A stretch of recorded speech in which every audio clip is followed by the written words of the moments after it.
Hello guys, welcome back to the channel, and in this video we're going to solve question number 14 for 6 marks, which is a sum on ratios. अगर पहले के videos miss out हो चुके हैं then do check out the channel. यहाँ पे सारे videos हैं line by line for your complete preparation for the upcoming examinations, both ISC and CBSE. Competency focused questions भी चल रहे हैं साथ साथ स्पेसिमेन पेपर्स के सॉल्यूशंस हैं, बोर्ड एग्जाम पेपर्स के सॉल्यूशन हैं। अपने दोस्तों के संग भी शेयर कर दो ताकि वो भी फुल प्रिपेयर कर सकें और उनके डाउट्स तुम्हें भी प्रिपेयर करने में और भी अच्छे से हेल्प कर सके। Without further ado let's get started with this sum. Ratio का सम है, बहुत ध्यान से करना है। यहाँ पे बहुत सारी चीज़ों को ध्यान में रख कर ही सम को कर पाओगे, नहीं तो गलती कर बैठोगे। देख लेते हैं one by one how to go about it. So ये रेशियो का सम है जहाँ पर एनी थ्री करने कहा गया है, even though we will solve all four of them. और यहाँ पे चार सब पार्ट्स हैं, हर एक पार्ट के लिए 2 मार्क्स अलॉटेड है। नंबर वन, रोमन वन में हमें बोला गया है कैलकुलेट इंटरेस्ट कवरेज रेशियो, जहाँ पर हमें इंफॉर्मेशन दिया हुआ है net profit after interest and tax, tax rate दिया हुआ है, then 12% debentures and 9% bank loan. All this information are given. सबसे पहली चीज़ जो हमें करनी है वो है इंटरेस्ट कवरेज रेशियो का formula, which is net profit before interest and taxes by fixed interest charge. Now net profit after interest and tax हमें क्वेश्चन में दिया हुआ है विच इज़ 80,000 और टैक्स रेट दिया हुआ है 50%। नाउ रिमेंबर, बहुत सारे स्टूडेंट्स क्या गलती कर बैठते हैं, 50% 80,000 पे चार्ज कर देते हैं। बट अगेन ये 80,000 जो है ये टैक्स और इंटरेस्ट माइनस करने के बाद आया है, 50% इस पे कैलकुलेट नहीं होता है।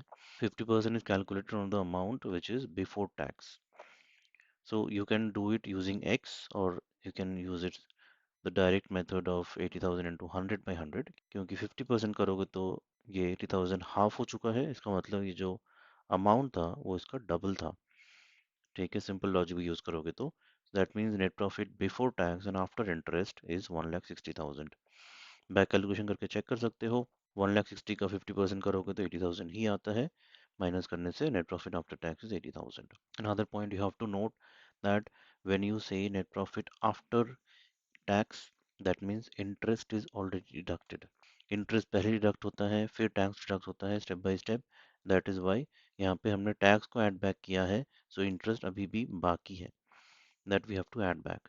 इंटरेस्ट चार्जेस हमारे पास क्या है, 12% debentures, that means 12% of 3 lakh which is 36,000 और 9% bank loan which is 9% of 1 lakh which is 9,000। Total हमारा इंटरेस्ट हो गया है यहाँ पे 45,000 का, जो 1,60,000 में हम ऐड करेंगे, सो हमें टोटल मिल रहा है net profit before interest and tax as 2,05,000। ये हो गया हमारा net profit before interest and tax, जो इस फॉर्मूला के न्यूमरेटर में हम पुट कर सकते हैं। और डिनोमिनेटर में fixed interest charge which is 36,000 plus 9,000 45,000, दोनों को डिवाइड कर दोगे आ जाएगा तुम्हारा interest coverage ratio of 4.56 times. So यहाँ पे सिर्फ इस बात का अगर ध्यान रख लोगे सो ये sum will be correct. Roman 2 में चले आते हैं। Calculate the operating ratio of Zen limited from the following information. Revenue from operation दिया हुआ है 9 lakh, gross profit is given as 20% on cost. ना यहाँ पे भी this is the tricky part, operating expenses is 60,000। So again, first let's have a look at the formula operating ratio. The formula is cost of revenue from operations plus operating expenses into 100 by revenue from operations. हमें जो ढूंढना है यहाँ पर using gross profit and revenue from operations, हमें ढूंढना है cost of revenue from operations. Now there are two ways of doing it. चाहो तो cost of goods sold को x ले लो, 20% of x यहाँ दिया हुआ है, और उसके हिसाब से you can calculate the value of x as cost of goods sold, which will be nothing but x plus 20% of x is 9 lakhs. From there you get the value of x as 7,50,000. Then दोनों को minus करके तुम्हें मिल जाएगा gross profit. And there is a direct way of doing it, जैसे 20% of cost that is 1/5। 20% मतलब होता है 1/5, तो 1/5 ऑफ कॉस्ट इसका मतलब होता है 1/6 on revenue. That is a direct way, and that is what has been done here. So gross profit is 9 lakh into 1/6, which is 1,50,000, and that gives me the cost of goods sold is 7,50,000 by subtracting gross profit from revenue from operations.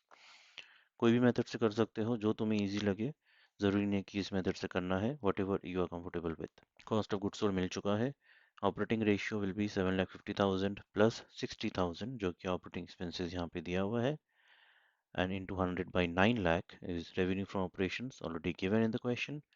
इसको यहाँ put करोगे 8,10,000 by 9 lakh into 100, that gives 90% as the operating ratio. ठीक है, don't get confuse between the operating ratio and operating profit ratio. यहाँ operating profit ratio नहीं मांगा है, just operating ratio ही करने बोला गया है। नंबर 3 में चले आते हैं। कंपनी का करंट एसेट यहाँ दिया हुआ है 3 लाख एंड करंट लाइबिलिटीज भी 1,50,000। Current ratio is coming to be 2:1। Revise current ratio ढूंढने बोला गया है अगर एक बिल रिसीवेबल को एंडोर्स किया गया है to one of the creditors. Simple सी बात है, एक बिल रिसीवेबल को हमने एंडोर्स कर दिया तो हमारा करंट एसेट जो था बिल रिसीवेबल के फॉर्म में वो रिड्यूस हो गया, और हमने इसको एंडोर्स किया टू अ क्रेडिटर, तो इट्स लाइक अ पेमेंट। हमने क्रेडिटर्स को पेमेंट कर दिया 40,000, so that is also a reduction in current liabilities. So इसका इम्पैक्ट जो होगा, जो ओरिजिनल वैल्यूज है 3 लाख और 1,50,000, दोनों में से ही 40,000 हमें डिडक्ट करना होगा। So our new current asset is 2,60,000, new current liability is 1,10,000, and the revised current ratio is 2.36:1। चले आते हैं रोमन 4 में, जहाँ पे ढूंढने बोला गया है cost of revenue from operations from the following information. Current assets and current liabilities हमें दिए हुए हैं, क्विक रेशियो दिया हुआ है 1.5:1, और इन्वेंट्री टर्नओवर रेशियो दिया हुआ है 4 टाइम्स। तो using quick ratio, the formula, पहला फॉर्मूला है quick assets bye current liabilities. Quick assets को और एक्सपैंड करोगे, that is all current assets minus inventories, minus prepaid expenses हमने नहीं लिया है because that is not required here, यहाँ पे इन्फॉर्मेशन में नहीं है। इन्वेंट्री से ही हमें काम करना है, इसलिए we have taken only inventories by current liabilities. Now putting the values, current assets का वैल्यू दिया हुआ है, इन्वेंट्रीज हमें ढूंढना है, current liabilities are given, quick ratio is given, only there is one unknown in the formula. Easily we can solve the formula and find out inventories to be as 1,70,000। Inventories हमें मिल चुके हैं, inventory turnover ratio पे हमें दिया हुआ है 4। Cost of revenue ढूंढना है, average inventory will be nothing but my 1,70,000 because और कोई इन्फॉर्मेशन हमारे पास नहीं है, इसी को हम अपना एवरेज इन्वेंट्री मान के चलेंगे। इस फॉर्मूला में वैल्यू पुट कर दो अपना, and you will get cost of revenue from operations which is 6,80,000। Hope this was helpful. If you have any further questions, do let me know in the comments box below. I'll help you out. Do share with your friends as well, ताकि वो भी अच्छे से prepare कर सके और उनका doubts भी तुम्हें और भी अच्छे से प्रिपेयर करने में हेल्प कर पाए। स्टे ट्यून्ड, ऐसे बहुत सारे वीडियोस आने वाले हैं for your complete preparation for the ISC and CBSE examination. Thanks for watching.